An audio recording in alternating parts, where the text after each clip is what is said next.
Buenos días, bienvenidos. Soy el docente Marco Antonio Santa Cruz Tapia y hoy día nuevamente vamos a tocar un tema interesante de la historia. Recuerda que hoy tocamos la Guerra Fría, específicamente dos hechos, la Guerra de Corea y la Guerra de Vietnam. ¿Ya? No olvides suscribirte para de esa manera poder seguir compartiendo videos educativos y que sean pues de interés común para las personas que quieran conocer un poquito más sobre nuestra historia. Comencemos. La Guerra de Corea. La Guerra de Corea abarca desde el año 1950 hasta 1953. Como podemos observar en el mapa, Corea se encuentra dentro de lo que es el continente asiático. Podemos verlo aquí. Este es Corea. Entonces, como pueden ver, pues es una península que tiene mucho valor estratégico, un valor geopolítico muy importante, sobre todo para las potencias que en este momento se encontraban en un conflicto, en una guerra de intereses políticos y económicos. Llámese el capitalismo y el socialismo, los Estados Unidos y la Unión de Repúblicas Socialistas Soviéticas. Acá lo podemos observar mejor lo que es la península de Corea. Recordemos que la península de Corea era parte del territorio chino, pero en el año de 1910, Japón, como parte de su estrategia de crear un imperio dentro de lo que es el Pacífico, invade Corea. De esa manera, Corea pasó a formar parte dentro del territorio de influencia japonesa. En el año de 1919 se produce una revolución dentro de Corea debido a la muerte del emperador coreano Lee Hee y se echó la culpa de este acontecimiento a los japoneses. Pero lamentablemente este acontecimiento, esta revuelta no tuvo éxito y pues los coreanos fueron prácticamente derrotados. Después de la Segunda Guerra Mundial, los aliados van a ocupar la península de Corea y en la conferencia de Yalta, ante la rendición de Japón, si ustedes recuerdan, Japón se une a la Segunda Guerra Mundial como parte o aliado de Alemania. Entonces estaba dentro de las potencias del eje. Entonces se decide dividir en este caso la península de Corea en dos territorios, ¿sí? O en dos zonas de influencia separados por el paralelo 38. Al norte está la influencia de la Unión de Repúblicas Socialistas Soviéticas y de la República Popular de China, mientras que en el sur pues estaba ocupada por las tropas aliadas de tendencia capitalista liderada por los Estados Unidos. En el norte se va a crear el Frente Nacional Democrático, para un grupo de carácter guerrillero, político, al mando de Kim Il-sung, cuyo objetivo principal era lograr la independencia de Corea y unificar la península, ¿no?, bajo un régimen de tendencia socialista. Mientras que en el sur los Estados Unidos apoyaron a este organismo, la Organización para la Administración del Estado, liderados por Syngman Rhee, ¿verdad? Que está, digamos, apoyado tanto política, económica y militarmente por los aliados, específicamente los Estados Unidos. Entonces, ambas Coreas van a buscar un nexo para poder entenderse, pero al no llegar a algún acuerdo, entonces se decide pues crear las dos repúblicas. Como podemos observar acá, en 1948, al no ponerse de acuerdo, se crean las dos repúblicas: la República Popular de Corea del Norte, de tendencia socialista, con su líder Kim Il-sung, y al sur, la República Democrática de Corea del Sur, en este caso con su capital Seúl, sí, cuyo líder va a ser Syngman Rhee. Entonces, al norte la capital es Pyeongchang. Inmediatamente empiezan los conflictos entre ambas Coreas. En 1950, la noche del 24 y 25 de junio, según la ONU, Corea del Norte ataca a Corea del Sur. Según Corea del Norte, es Corea del Sur la que ataca a Corea del Norte. La cosa es que se empieza la guerra entre ambas Coreas, pero los primeros triunfos van a corresponder a Corea del Norte. Corea del Norte ataca, avanzan los comunistas y van a llegar a ocupar la capital, Seúl, y luego continúan avanzando de tal manera que los coreanos prácticamente ocuparon para 1950 casi toda la península. Solamente esta parte que podemos acá quedaba en poder de los surcoreanos. Ese es el momento en que el conflicto se va a internacionalizar. ¿Por qué? Porque los coreanos del norte, con apoyo de la Unión de Repúblicas Socialistas Soviéticas y la República Popular de China, prácticamente habían ocupado toda la península. Faltaba poco para que acabe esta guerra. Entonces intervienen pues los Estados Unidos en nombre de la Organización de Naciones Unidas. En realidad el verdadero objetivo era pues evitar que esta península pase a formar parte del bloque socialista, porque es una península, repito, de carácter geoestratégico, geopolítico muy importante para el control del mundo, ¿no? Entonces los estadounidenses y los surcoreanos van a recibir apoyo de tropas aliadas como por ejemplo Australia, Bélgica, Luxemburgo, Canadá, hasta Colombia estuvo ahí, Etiopía, Francia, Gran Bretaña, Grecia, los Países Bajos, Nueva Zelanda, Filipinas, Sudáfrica, Tailandia y Turquía. Con unidades médicas apoyó Dinamarca, la India y Suecia. Todos estuvieron bajo el mando unificado de los norteamericanos, liderado por el presidente Douglas MacArthur. Todos ellos se reunieron en lo que se denominó el octavo ejército estadounidense. Entonces, con estas tropas, los surcoreanos empiezan la reconquista y empiezan a derrotar a los norcoreanos y van ganando batalla tras batalla hasta que llegan pues a lo que vendría a ser, ¿sí?, el paralelo 38. No contentos con eso, avanzan y llegan hasta la capital Pyeongchang. Desde ahí, MacArthur, no es un secreto que MacArthur odiaba al socialismo, sobre todo a la naciente República Popular de China, que se había dado la gran revolución liderada pues por Mao Zedong. Entonces MacArthur vio la oportunidad de atacar, en este caso, ¿sí?, ¿a quién? A la República Popular de China y a la Unión de Repúblicas Socialistas Soviéticas. Entonces prácticamente aquí estuvimos cerca a una tercera guerra mundial, prácticamente. Entonces, en este momento se va a producir pues un contraataque, porque abiertamente los rusos y los chinos van a verse, digamos, amenazados. Es por ello que los chinos inmediatamente se unen a los norcoreanos y también se unen pues los socialistas de la Unión de Repúblicas Socialistas Soviéticas. Y ambos empiezan el contraataque. Empiezan a atacar y empiezan a vencer a las tropas aliadas y las hacen retroceder hasta el paralelo 38. Finalmente, la ONU, ante el avance, porque avanzaron las tropas del norte, pone en práctica la operación Asesino, que logra hacer retroceder pues a las tropas norcoreanas, chinas y soviéticas, lo hace retroceder hasta el paralelo 38 y se logra ahí una especie de equilibrio. Finalmente, el armisticio de Panmunjom, el 27 de julio de 1953, puso fin a esta guerra y se crearon las dos repúblicas, la República de Corea del Norte y la República de Corea del Sur, que hasta la actualidad existe y que pues siguen en una completa rivalidad. Entonces eso fue un momento de peligro que hubo con respecto a lo que fue una posible tercera guerra mundial.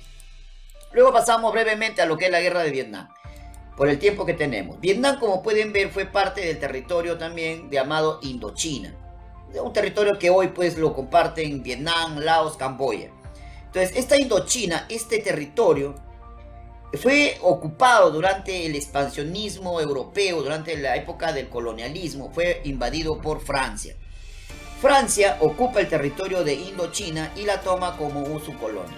Entonces en Indochina empiezan a surgir grupos que van a luchar contra los franceses para lograr su independencia. En 1940, como producto de la Segunda Guerra Mundial, nuevamente vemos que Japón entró a la guerra como aliado de Alemania. Entonces Francia era un enemigo de Japón, así que Japón, que también estaba dentro de su estrategia de su imperialismo en el Pacífico, decide atacar no solamente a Corea, sino también ataca a Indochina. Invade Indochina y le declara la guerra a los franceses. De esa manera Indochina queda en poder de los japoneses.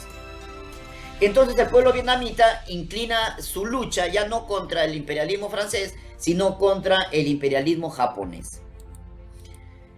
Al finalizar la Segunda Guerra Mundial, hemos visto entonces que Alemania y Japón son derrotados. Entonces, para esto, ya en el territorio de Indochina, se había creado un grupo de resistencia, le dije que luchaba contra los japoneses. Este grupo de resistencia, que fue venciendo, valga la verdad, a los japoneses, y fue ocupando el país de Indochina, ojo, Indochina en conjunto, no estoy hablando de un pedacito nada más que el Vietnam ahorita. Este grupo se llamó el Viet Minh, o también llamado el Viet Cong por los norteamericanos. Este grupo, dirigido por este gran estratega Ho Chi Minh, que fue pues un cocinero en Estados Unidos y que luego vino mejor a su país a liberarlo y a guiarlo, este gran líder Ho Chi Minh, logró casi derrotar a las tropas japonesas en el norte. Mientras tanto, en el sur de Indochina, la península había sido invadida en este caso por las tropas aliadas, por los ingleses especialmente. Entonces, al finalizar la guerra, lo que debió haber hecho Inglaterra es pues darle al Bien Mitchell, liberar el territorio y dejarlo que ellos se gobiernen, pues, ¿no? Entonces, pero los ingleses no lo dejan y se dan dos zonas de ocupación. Al norte el Bien Mitch y al sur los ingleses como parte de lo que son los aliados. Con la rendición japonesa, Ho Chi Minh inmediatamente al rendirse a Japón, pues, reclama el territorio. Así que declara el establecimiento de la República del Bien Mitch y pone como capital a la ciudad de Hanoi. En respuesta, los ingleses le entregan el sur a Francia, a su antigua colonia, a los franceses, y los franceses conforman, en todo, desconociendo al Bien Mitch, establecen un gobierno paralelo, crean en este caso un gobierno títere, el Reino de Vietnam, dándole el cargo al emperador Bao Dai, y van a nombrar como capital a la ciudad de Saigón. Entonces viene la guerra de reconquista francesa. Francia quiere recuperar el territorio del norte, pero el Bien Mitch deciden, al contrario, deciden ellos recuperar su territorio. Esta es la guerra, llamémosle así, de reconquista francesa de 1946 a 1954. Los franceses atacaron con todo a los vietnamitas, llevaron incluso a la famosa legión extranjera, ¿no? Una legión de élite entre los franceses. Pero el pueblo vietnamita respondió pues con valentía, con patriotismo, con honor, se enfrentaron al imperialismo francés y los logran detener, ¿no? Es en ese momento que pues, Francia fue una humillación para los franceses, ¿no? Entonces el conflicto se va a internacionalizar. ¿Quiénes intervienen? Los norteamericanos van en ayuda de su hermano pues caído, ¿no? Van en ayuda de los franceses, ¿sí? Y entran en combate apoyando a Francia. Entonces los vietnamitas reciben apoyo pues como eran socialistas, reciben el apoyo de los chinos y los soviéticos. Entonces el conflicto se internacionalizó y empezamos a temblar porque posiblemente podría haber una tercera guerra mundial. Entonces la batalla decisiva entre el Bien Mitch y lo que venían a ser las tropas francesas y norteamericanas, llamémosle así, va a ser en este caso en la famosa batalla en que los franceses van a ser rodeados en la batalla de Dien Bien Phu. En la batalla de Dien Bien Phu, los franceses, como pueden ver en la imagen, son rodeados por las tropas del Vietcong y por las tropas chinas y el apoyo soviético. Los franceses se protegieron, se lucharon, hay que reconocer su valentía, pero fueron prácticamente avasallados. Fue una vergüenza para el imperialismo francés. Francia, ante esta derrota en Dien Bien Phu, reconoce la independencia de Indochina, pero no le da al Vietcong, sino que divide la península de Indochina en este caso 3 países: Vietnam, Laos y Camboya. Y no contento con eso, dividen la península, en este caso Vietnam, la dividen en 2, Vietnam del Norte y Vietnam del Sur, divididos en este caso por el paralelo 17, ¿sí? Entonces esa no era la idea era que reconozcan la independencia del país. Entonces en el norte se va a crear, en Vietnam del Norte se va a crear la República Popular de Vietnam del Norte, con su capital en Hanoi y con su líder Ho Chi Minh de tendencia socialista, mientras que en el sur se apoya pues la creación de la República Democrática de Vietnam del Sur, con su capital Saigón, y como presidente ponen a Ngo Dinh Diem. Sí, porque Bao Dai había sido depuesto en una celebración de elecciones, lo habían sacado a Bao Dai y habían puesto como nuevo líder a Ngo Dinh Diem el 23 de octubre de 1955. Entonces pues debido a esta situación se va a la guerra entre los vietnamitas, que van a buscar, digamos, unificar al menos la parte que le correspondía, contra los Estados Unidos, que se resisten a perder esta parte. Entonces contra los vietnamitas van a ser apoyados por la Unión de Repúblicas Socialistas Soviéticas y la República Popular de China, mientras que los Estados Unidos van a ser apoyados por 40 países más. Entonces, como pueden observar ahí, inmediatamente en la parte sur se empiezan a crear guerrillas, grupos ligados a lo que vendría a ser el Vietcong, en este caso el Frente de Liberación Nacional, que eran ligados al Vietcong definitivamente, ¿no? Empiezan a surgir en todo el sur del Vietnam, patrocinados por Ho Chi Minh, ¿no?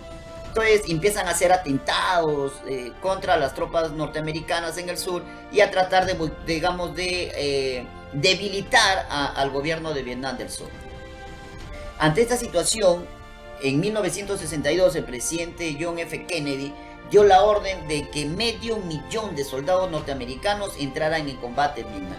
en Vietnam, pues los norteamericanos entran con todo, empiezan a bombardear a los pobres vietnamitas que se defendieron, demostrando un valor, de verdad, un ejemplo para el mundo, cómo este pueblo vietnamita se defendió.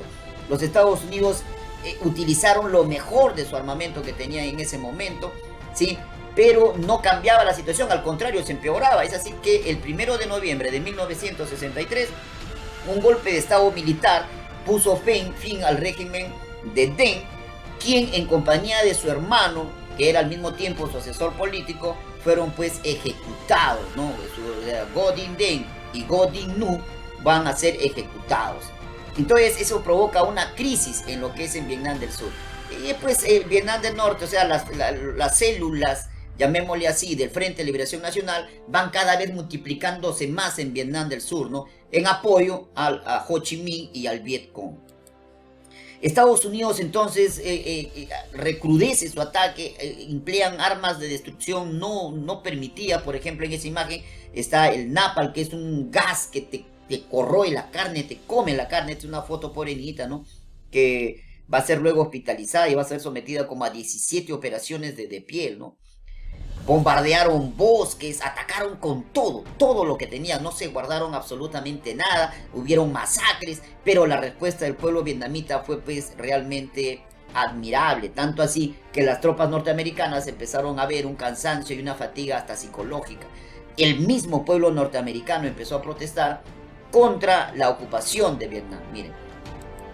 Entonces, los bombardeos de los norteamericanos, como pueden observar acá en la parte norte de Vietnam, pues era atroz, ¿no? Y eso más con el apoyo que tenía de los países que lo ayudaban, más de 40 países, incluido Tailandia, Camboya, que ayudaron a los invasores, ¿no? Entonces, se produce, le decía, la inestabilidad política en Vietnam del Sur, donde al morir Ngo Dinh Diem va a asumir el gobierno, un gobierno provisional dirigido por Dum Van Minh, y 18 meses después este gobierno también va a ser sacado y va a haber hasta 10 gobiernos diferentes. Hasta que por fin en el año de 1965 se formó un consejo de presidencia, un gobierno director, presidido por dos generales. El general Nguyen Van Thieu y el otro general era Nguyen Cao Ky. Se restaura un poco la calma en Vietnam del Sur y 2 años más tarde, en 1967, se van a producir elecciones en donde va a salir ganador pues el general Nguyen Van Thieu, ¿no? Pero no tiene la consistencia para poder organizar la resistencia contra Vietnam del Norte. Mientras tanto, Ho Chi Minh decide pues que es el momento de dar el golpe final, ¿no? Y empieza a poner en práctica lo que se llamó la estrategia del ataque a través de la ruta Ho Chi Minh, que era una ruta a través de túneles subterráneos y un ataque directo, tanto por tierra como por la parte subterránea, ¿no? Avanzan por la zona de Laos, avanzan por territorio de Camboya y en forma paralela le van acertando golpes a las bases militares norteamericanas. El sistema de túneles fue una cosa extraordinaria, investiguen un poco más sobre eso. Los túneles llegaban hasta las mismas bases norteamericanas, los norteamericanos no sabían ni quién los golpeó, ¿no? Era una cosa extraordinaria. Este ataque que hizo Ho Chi Minh a través de la ruta Ho Chi Minh tuvo sus efectos. Pues en 1971 el presidente Nixon anunció la retirada masiva de las tropas norteamericanas que por primera vez eran derrotadas en la historia, ¿sí? Un cese al fuego que se firmó en París el 27 de enero de 1973. Sin el apoyo norteamericano, efectivamente pues el gobierno de Vietnam del Sur no pudo hacer frente al Viet Cong, a los vietnamitas del norte, y Ho Chi Minh logró tomar toda la península, unificó el país y va a poner como capital la ciudad de Ho Chi Minh, la ciudad de Hanoi, hoy llamada la ciudad Ho Chi Minh, en honor a este gran personaje, este gran líder socialista, ¿no? Que logró unificar su país y vencer a la potencia más poderosa del mundo, los Estados Unidos. Muy bien, nos vemos en la próxima clase, donde hablaremos un poquito más de la historia universal, y no olvides suscribirte.